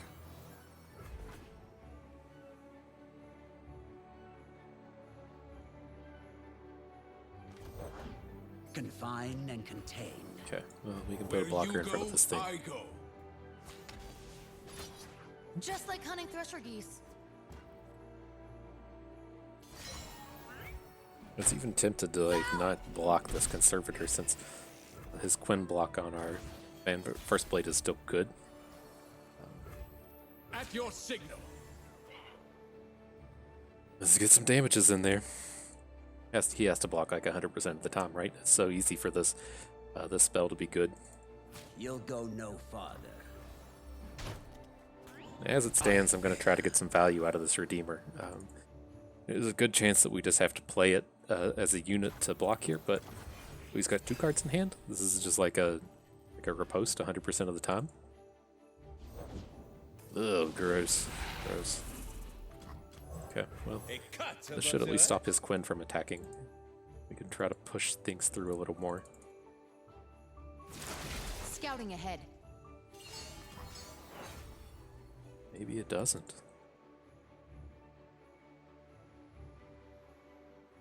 Not another step. Well, I think we're dead here. I think he has with 2 cards in hand, I think he has a combat trick like 100% of the time. Yeah. Can't come back. Oh no! Stay on the target. Have any single combats left? trained It my might whole be something life we for can draw this. with this. That's not Just it. like hunting thresher geese. Okay. No Oh, one come on. escapes my aim. I hate it when the animations come up and you can't click the Fly cog and swiftly, get out of the game. Kill swiftly. Game friend. At least the big thing with this one, like, yes, we clearly fucked up with that single combat, but we didn't like harp on it and let that let that be a big issue for the remainder of the game. Oh, cool! A second Bannerman, perfect. I'd like to keep these Redeemers, but the Bannermen are just too good to be passing on. And that's just one of the good things to, if you're struggling to get out of silver into platinum or platinum into gold or however the rankings work. And one of the things to help you push up is like, yes, we clearly fucked up, but we didn't sit there and just like harp on it and let that, ruin our game. You just kind of have to accept, yes, we messed up. That's happened. That's in the past, and let's move on now. We were still right in it, even though we put ourselves down a card.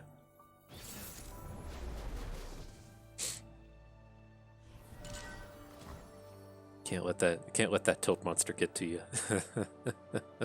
And with this, I don't quite like this hand. I think we probably want to hang on to 1 unit against a a Jinx style deck, I have to assume they're going to be coming out the gates with a lot of early game plays. So we can't have extremely awkward hands like this to where we don't have any cards to put down.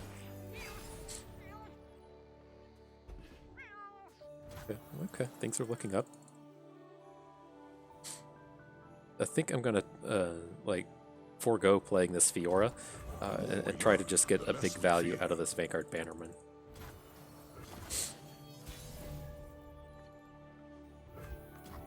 Come on.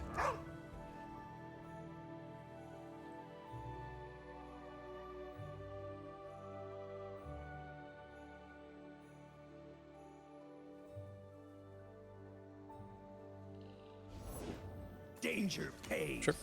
Ready, boys? You're welcome to block either of these.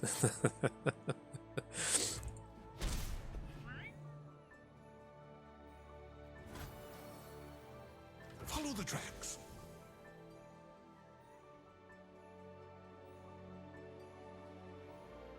Fish out of water. Good. We're getting him like a Mystic Shot? Really? Okay. Wow, I didn't realize the old Green Fang Warden was so intimidating. Dog. Interesting.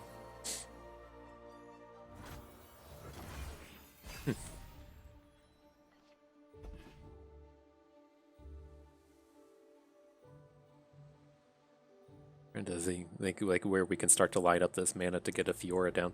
I think I think I'm pretty okay with going like Tracker Fiora then next turn playing Bannerman, but I'm always up for a round or two.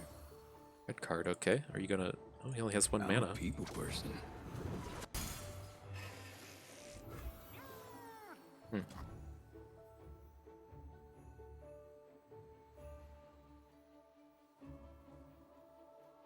Made of stars. Where's my journal?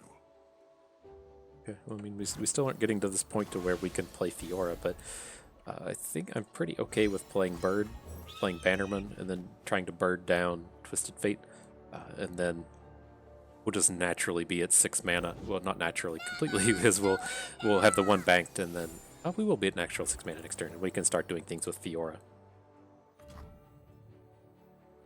Safeguard our citizens.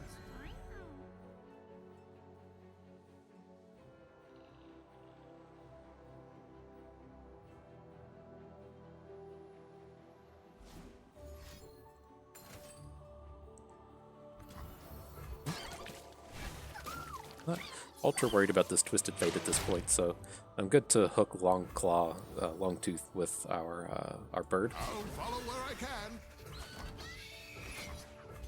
Good chance he just gets Mystic Shot, but we're ready to start sending these Fiora plays into his Twisted Fate. He's not flipping like anytime soon.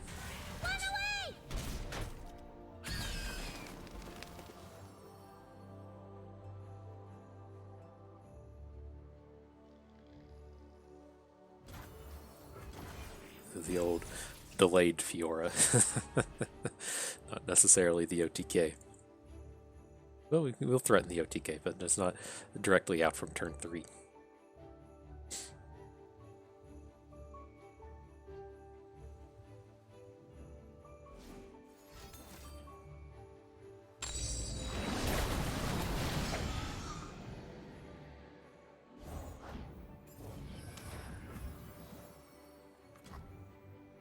Always 2 steps ahead.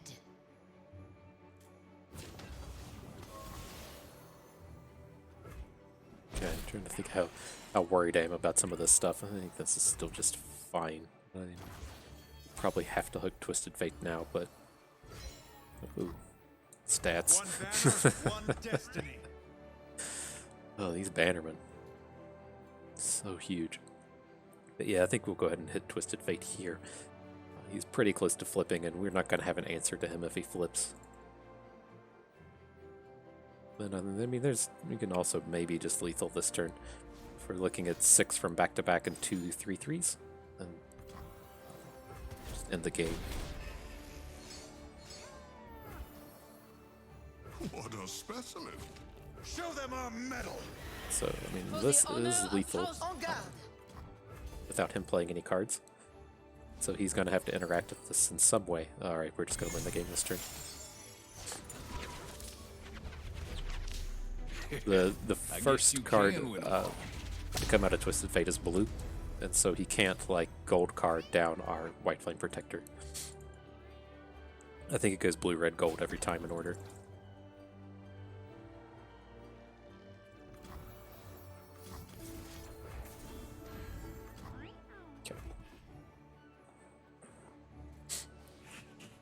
That's what I'm talking about with the fallback play to elites.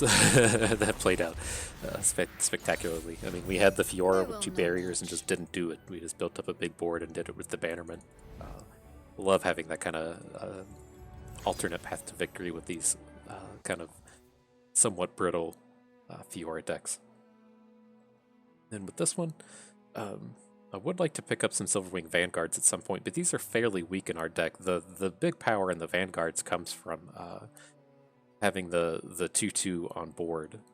We can still technically boost some of these, but there's like a couple of different decks where I really like the Vanguard. And the elites, I want it to be with the whatever he is, Blacksmith, Battlesmith, that gives your elites +1/+1.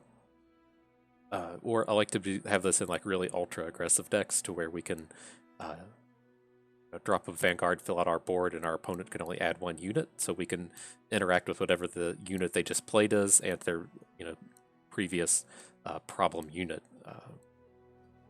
Just don't think it's going to play out spectacularly here. So I'm just gonna. This should be an upgrade, the Squire into Cavalry. We don't have the density of elites to ever play this on the cheap too frequently. So pick the Cavalry back up, get the heavy infantry in our deck.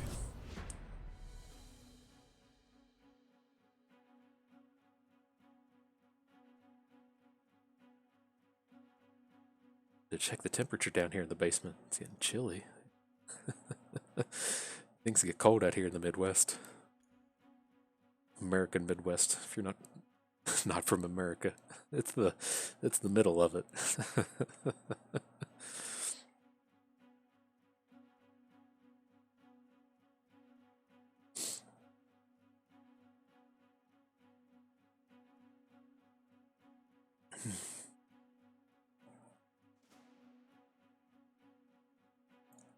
Right, found the perfect opponent. Winner goes to the final battle.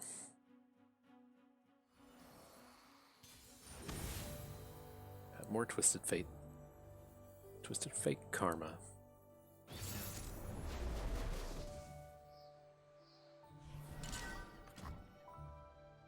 Okay. I'm curious again what I think of single combats here. I don't like opening with it. I would rather just have a whole bunch of barriers. And this should be one of these decks that has ample, like 1 health units for us to be trying to pick off, be it some kind of like pull sharks and such. So if we still had that 1 chain vest, we got rid of all of our chain vests, but if we still had them, these are the style of games where it could be okay. All right, but yeah, just not doing anything till the 3rd turn. This is the pure OTK hand. They'll never see me coming. Why would you run this out? It's one of. Oh, he's gonna plunder out a black market merchant.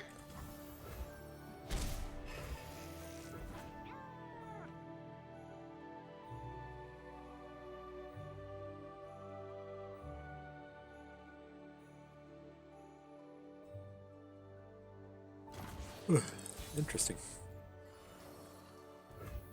Always 2 steps ahead.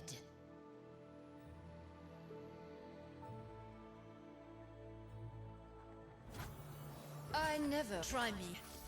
Strike Here without we worry. want to be dropping these barriers now. This is technically a combat that you can get through without needing a card, but I don't want to have to defend our Fiora against things like parlays and make it rain and all that garbage until the game actually ends. So I want to just go ahead and burn the barrier in that spot.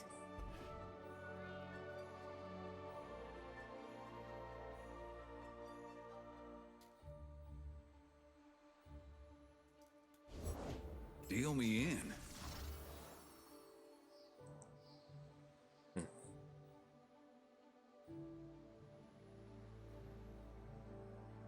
I think we just have to let it Dead happen. in their tracks.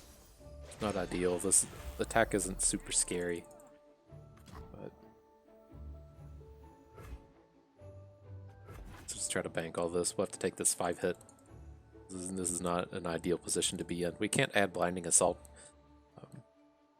Because we'll just get murdered by a by a Make It Rain next turn. So let's just go ahead and bank up some of this mana. See if we can't get ourselves into a more favorable position now that he's spent some of his interaction on us. The treasure was in me the whole time. See, like, the thing I'm kind of curious about here is if we ever just reinforce. I don't think so.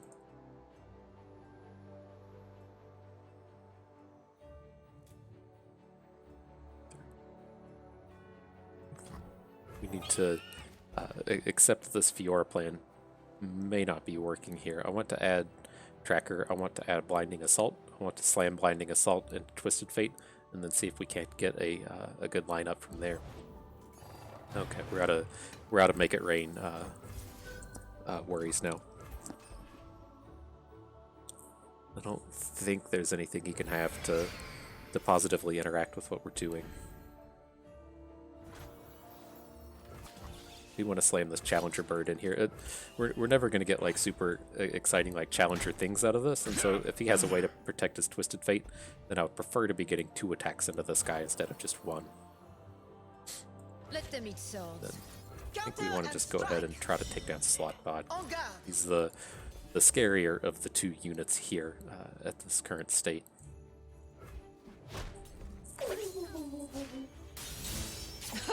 Okay, so we get Fiora back out of Make It Rain range. We are going to have to try to pick up another barrier if we want to try to get 2 kills. Fresh is worth at least twice as much.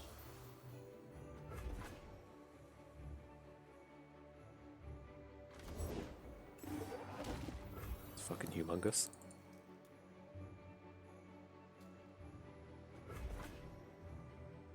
Fell into him! Counter and strike. Right, and then can we take 9? What else are we going to do with this Fleet Feather Tracker? Fall to 4? Alright, let's... I think we probably want to chunk down here. Better than eating. Bank. Alright. Oh. That's not a barrier.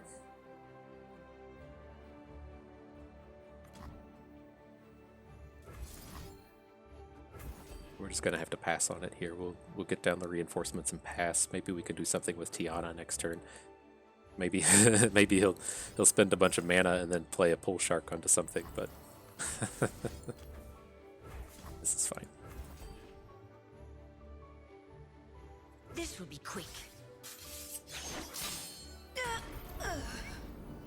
It's even deep. He does have a sea monster in his hand.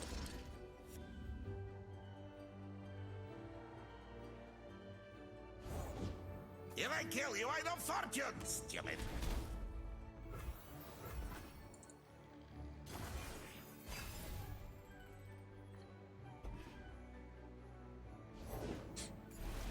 That's a big old boy. Do anything with this Tiana? This is... The attacks makes her weak, and she can't attack back. She can sort of attack back into this. He has to sacrifice this into Tiana if he wants to get this attack, so I think this is okay.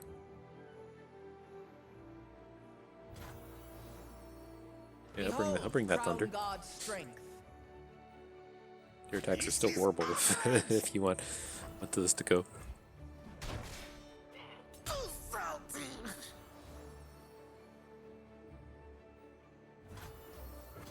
Alright, that's pretty positive for us.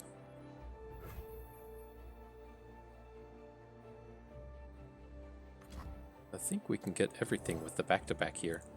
Gonna Tiana up this, hook the Terror of the Tides. I kind of still want to back-to-back Tiana, but I don't think it'll be necessary. And we'll certainly be taking this thing down with the back-to-back.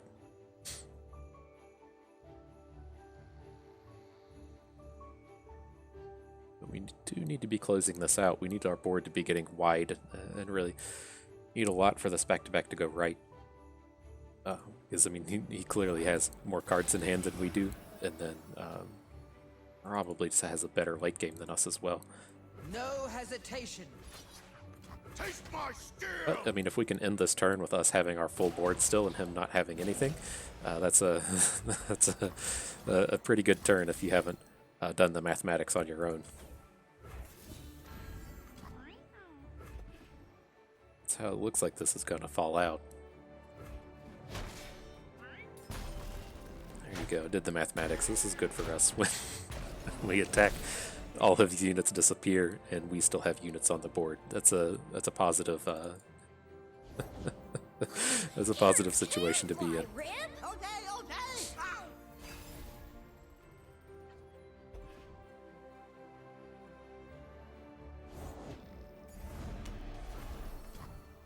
Ask me about dragons, I just may have an answer.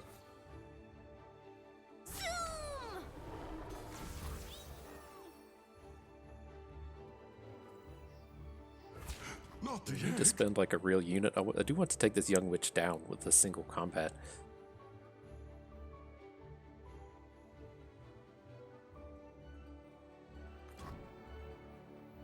I don't think we need to spend a real unit on it if he has some kind of combat trick to get out of this.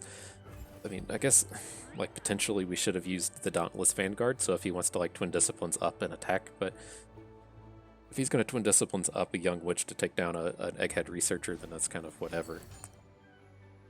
Okay. So good. We can drop our Screeching Dragon, and then we're repping lethal with what we have. This is a positive attack either way. Cool. Good game, friend.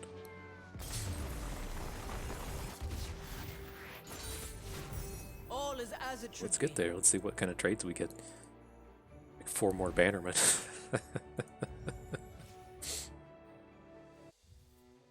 Okay. Okay, well, all the choices. We do have the bannerman did make an appearance and access to a riposte. I believe I want the riposte here. I don't really want to be losing our reinforcements type effect, and I want to pick up 1 more riposte. So I'm happy with that. It sucks to be passing on bannerman. As I say, maybe we'll get a chance to pick up some in the future. But I think I want to continue on with this barrier plan. These Egghead Researchers are kind of how we've been closing out games. They fill in a lot of holes that our deck has with that in top end. So I think we want the barriers in these. You know, we do still have other challengers besides Fiora where these Bright Steel Protectors play well. Judgment. I think we can't pass on a Judgment in a Fiora deck. If you're not like familiar with how this works, like these single combats, you know, counts as striking an opposing unit. That counts towards Fiora's level ups, and so you can get in these spots to where your opponent attacks with, you know, if your opponent attacks with 4 units and Fiora can kill them all, you Judgment Fiora, kill all their units, and win the game. I'd love to pick up another back-to-back. I don't really like losing that, but we'll see if we're given a better option for it. Okay, here I don't want Senna, especially now that we've picked up an additional riposte and a barrier dude. I want to hang on to Blinding Assault. I think we still have to hang on to our reinforcements, and then I think we ought to hang on to Duelist. Even if it just like comes down and blocks, that's good enough. We're rarely aggro enough for these first blades to be super important. Okay, and I'm going to skip on this riposte, I think. Yeah, maybe not. I think this isn't real close. This is like one of the closer picks in the run. Like, we don't want On Guard, we don't want this Senna. We want to hang on to our 2 single combats. But we just have this like glut of nothing to do on the 3rd turn if we don't draw Fiora. I don't think 5 ripostes is too many. I just worry about hitting these draws that we've kind of seen where, you know, you draw 3 barriers and a 5-drop and you just can't do anything. But we haven't got any value out of this Redeemer in the run. Let's pick up our 8th barrier. A 9th total, 8th is a spell. Okay.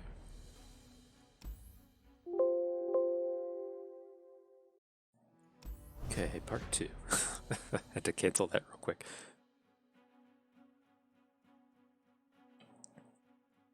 Still get us lined up with the perfect opponent here. Probably play against poor robot. Nah, man. Immediately found somebody. Perfect. Callista. 4 Callistas at that. Alright, he's full redemption here. Can't keep this. Don't even have a 3-drop. We gotta ship it all and look for something to do. That's okay. Not the most exciting hand as far as I'd like to find, but it's passable.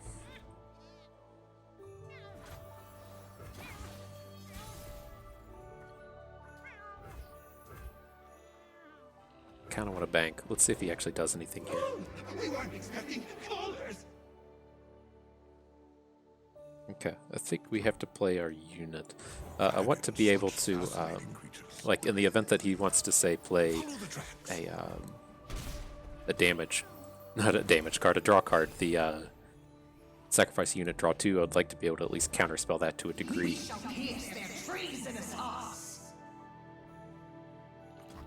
Okay, let's go ahead and contest this Callista. We don't have anything else to do here.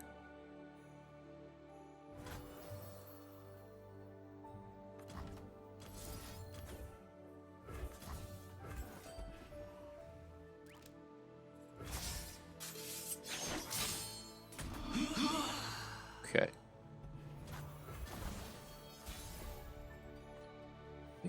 Thought we were just going to have to pass, but I'm going to go ahead and play for Demacia guy. If we don't get to attack this turn, it's not the end of the world. He clearly doesn't have like a Ravenous Butcher, and so if we're able to just play a unit and pass the turns and be able to block some fearsomes, then I'm pretty okay with that.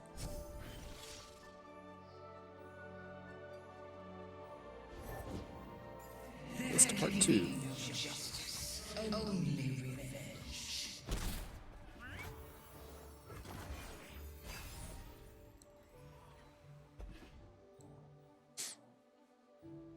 Okay, touch awkward with Fiora. We can get her going next turn. Do have good single combat targets in the Cursed Keeper. The frightening thing with Callistas is the amount of black spears that they can have. Yeah.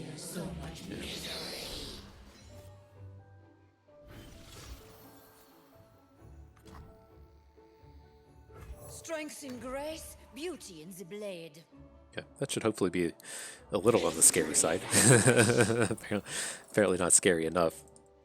It's awkward. It just makes it very clear that we don't have a prismatic barrier when he does this, but Meet them head on. I think this is okay. They're certainly hooking Callista next turn.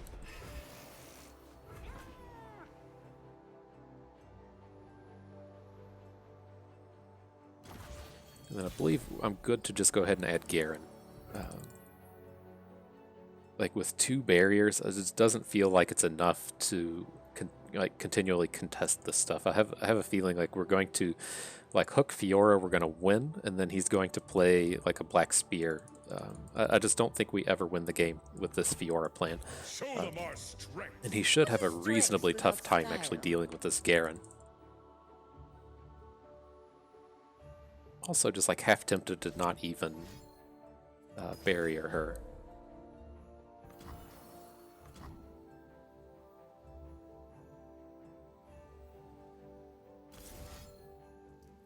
Okay, this is too good.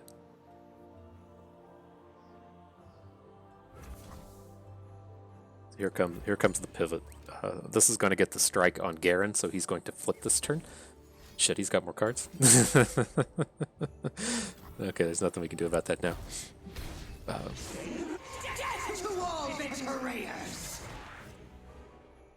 Oh man, this is not good. This is not falling how I intended for this to go.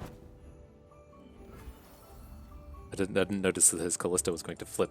I think it's okay. Who's she bringing back?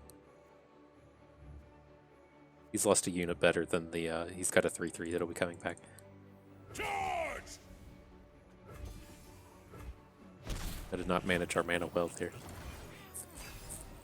But I think this is okay. I think the idea we have is still applies. We're not winning this game with Fiora.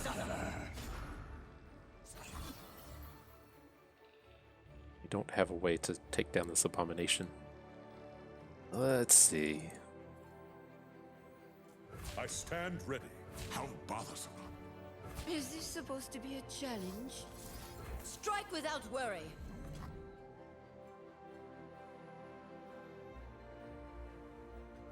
Okay.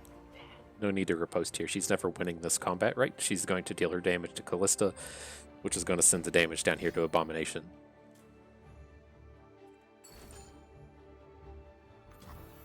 Is he striking Garen? Did he do this? Well, it doesn't matter. We can riposte through one of them, but then he's just going to die to the Chronicler.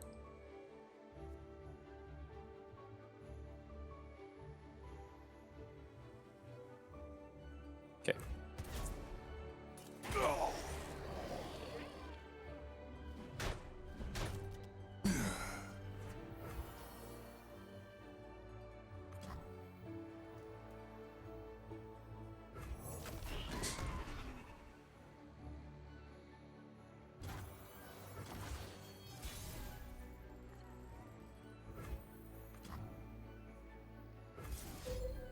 Alrighty, let's see how this goes.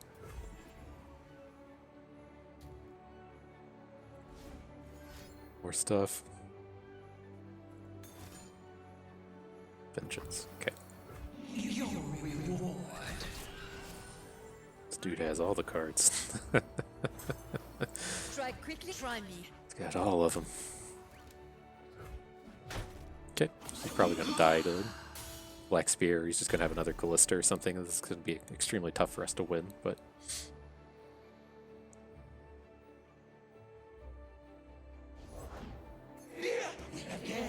okay.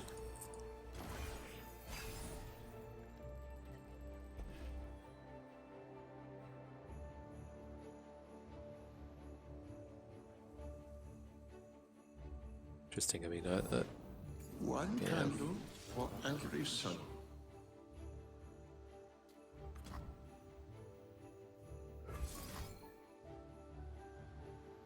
we just have to reinforce, so we're going to take too much damage. Then there's not really anything we can do about this cycle. We can try to take down his Callista again next turn, but if we kill the Rekindler, then he's going to start cycling Rekindlers back out of Callista. But, let's see what we can at least do here. Counter and strike. Sharp blade, sharp Have to block mind. here, or we'll just take way too much damage. This is still a favorable block. I guess we can leave the Rekindler for the moment, in Is case this things supposed just to go be a completely challenge? wrong. And we want to try and take this Callista down. Take my element. Takes her up to 2 health, which is a little... I have no it's pretty equal. relevant. They should have access to, Vile Feasts and 2 damage cards. We have to draw barriers here for this Callista. from me? Well, That lie. I guess technically we don't. Here's a riposte. Okay, here's what I've decided on as far as I like. Let's go ahead and add Tracker. We're going to add Swiftwing Lancer. We're going to Swiftwing Lancer down Callista. Shit. Everyone's a god. Shit. The whole idea that we had here is that we were going to hook his 1/1 with Fiora and then try to riposte kill him next turn. That's not a thing anymore.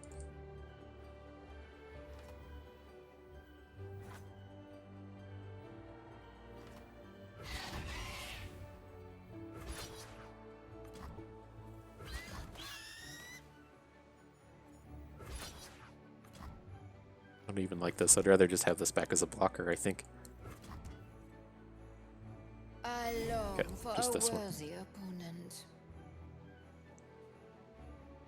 I'm trying to imagine the scenario we ever win this game on the ground, and just not seeing it come together. We probably should have just opened on Counter and onto his strike. Cursed Keeper. Would have prevented this Black Spear. Yeah, that's singing more and more appropriate, but can we even deal with this Callista next turn if that doesn't go? It's tough. This guy's deck is extremely good. But, we can draw Judgment. Judgment will clear this game out quickly. Oh boy, he's got all the tools. Sure. In formation.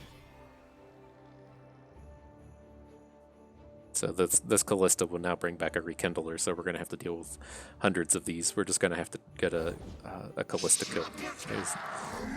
I don't think we can ever win this on the ground.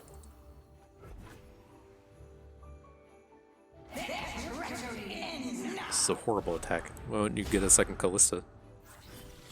Oh, it just goes to his bench. Never mind. I take back the horribleness.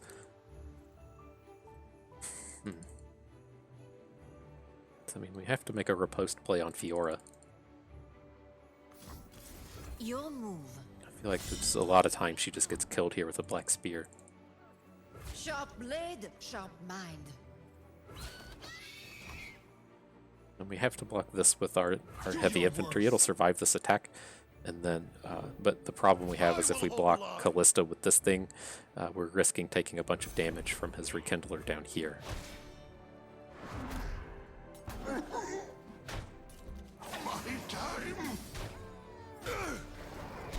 well, let's see if he has the 100th Black Spear here. That is, I don't see a lot of ways where we actually win this game.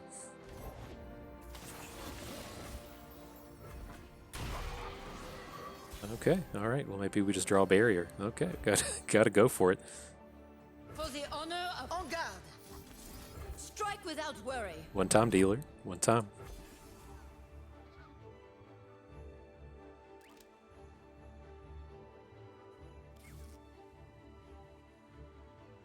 Very strange if he has it here and doesn't have it in the previous turn. Nice. Oof. Thought that one was over with. Good game. Good game, friend. So yeah, we roll back and forth on that. I don't think we can ever win this game with Callista to being on the, well, I guess we're going to win this with Callista plan. Or Fiora, I'm sorry. Our favorite brand of toilet paper, bringing out the thunder. So cool, yeah, nice little 7 winner. Nice little 7 winner. I was real happy with how that went. So let me get this pulled up over here. And so yeah, there's a couple of things going on with this deck. The first thing is, you know, if you're planning on being in the Fiora OTK, or just Fiora in general, you don't have to plan on making OTKs, but if you're in this, the number I like is 7 to 8, and that is in reference to Prismatic Barrier and Riposte. As you can see in that game, you know, it starts to get real scary if your Fiora actually has damage on her, and your opponent can just kill her with a Vile Feast or something. And so what you're, you know, looking to have happen is you play your Fiora, and then you spend a Prismatic Barrier or a Riposte every turn for the rest of the game until she gets the kill. That's, you know, kind of ideal number 1. And then, you know, part 2 of that becomes, what do we do if this Fiora plan fails? If we just don't draw Fiora, what do we do? If we draw Fiora and our opponent can interact with her and kill her, what do we do to win from that point forward? The plan B tends to be challengers. And so you're going to want some number of Fleet Feather Trackers. You're going to want your...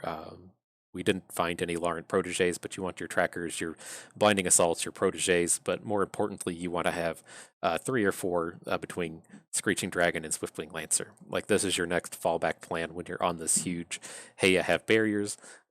You know, what are we going to do with those barriers? We're going to Fiora. And so these, you know, in this style of deck, I would have been happy with 2. I would have preferred them to have been Screeching Dragon as opposed to the Lancer. But if you're in a deck, say, like... paired up with Ionia, where you get, like, say, a barrier at a Shen, and you maybe have 1 or 2 Twin Disciplines in it, then, you know, you're really leaning more on this challenger theme, then I think you kind of want 3 or 4. But that's not what we did here. In this particular deck, in this particular run, we found this Garen second, and we kind of knew that... being 100% Demacia, having this Garen. We did that for the 2 reasons. The one was the other Garen pool that has all the barriers in it. I think we actually got 4 of our barriers out of that Garen card set. But the thing number 2 was we were going to try to just lean on these Vanguard Bannermen. And so this deck does it to a little bit of a degree to where we were planning on falling back on Swiftwing Lancer, Screeching Dragon. But, you know, the big plan that we had as our fallback was... finding Vanguard Bannermans and reinforcements and pushing towards elites, because all of these bonuses do play well with our challengers, and the Fiora can do a great job of contesting boards. If you start to lose those boards, going wide and giving your units +1/+1 is a pretty reasonable follow up to that.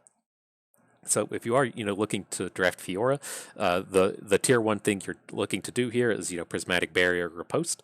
These are your 2 tier 1 cards that you're going to be looking for. You can call Brightsteel Protector like tier 1.5. If you're in Ionia and looking for Barrier Lifesteal card, you can call that kind of tier 1.5. But the big ones here are 3 mana at Prismatic Barrier and 4 mana at Riposte. And so once you've kind of like got that in order, you're going to look for some fallback plan. You typically want your Lancers and Screeching Dragons as your fallback plan. That's kind of your tier 2 thing to find. These are really easy to come across, so you don't have to go out of your way to get them. But if you're getting to like pick 10 or pick 11 and you don't have either of these yet, you're going to really have to push up the value on finding these. And then kind of at the bottom tier after that is like, what does our fallback champion bring to the table? And so with Garen, we had elites. If you're in Ionia, it should be an additional barrier along with Twin Disciplines. You might be able to get some kind of bonus value out of like Navori Conspirator. Just take a minute and be like, okay, well, what is this kind of like last third of our deck? How do we get this last portion of our deck to synergize with what Fiora is able to do?